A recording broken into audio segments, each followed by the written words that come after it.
Good day, aviation enthusiasts. Welcome aboard the Aviation Rundown, your air traffic briefing from the world of flight.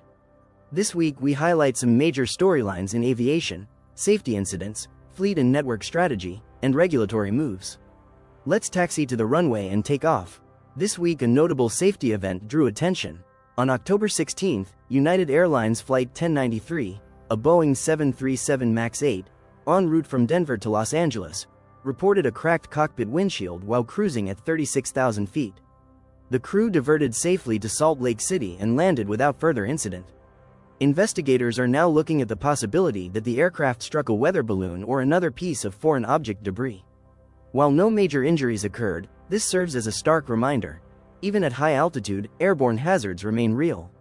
Pilots, regulators, and manufacturers will need to review how objects at flight levels can impact safety margins. On the broader industry front, carriers and air fleet strategists are signaling change. According to a recent briefing, Boeing executives are urging airlines to plan 10 to 15 years ahead, in part because new aircraft deliveries are slower than expected, meaning carriers may need to keep older jets longer than previously anticipated.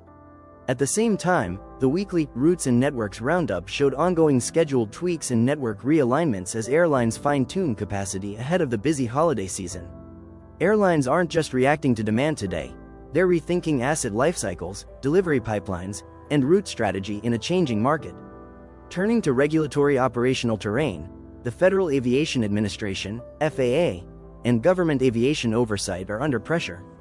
Staffing shortages, especially among air traffic controllers, and carry-over effects from recent government budget disruptions have forced heightened caution in aviation operations. While no flight reductions have been enacted yet, the signals this week are clear. Controllers, airlines, and airports are bracing for possible operational impacts if underlying staffing and system resiliency issues aren't resolved. For travelers and airlines alike, that means schedule volatility, tighter load factors, and the need to build in margin for disruptions.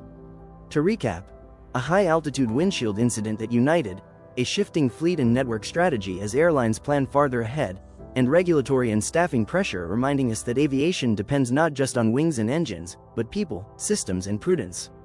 Looking forward, keep an eye on how airlines handle winter schedule adjustments, how aircraft deliveries impact fleet renewal plans, and how regulators respond to staffing and safety dynamics. Thanks for joining the Aviation Rundown. If you found this useful, subscribe for next week's update. We'll dive into emerging routes, new aircraft deliveries, and sustainability initiatives. Until then, fly safe, stay alert, and keep your altimeters set.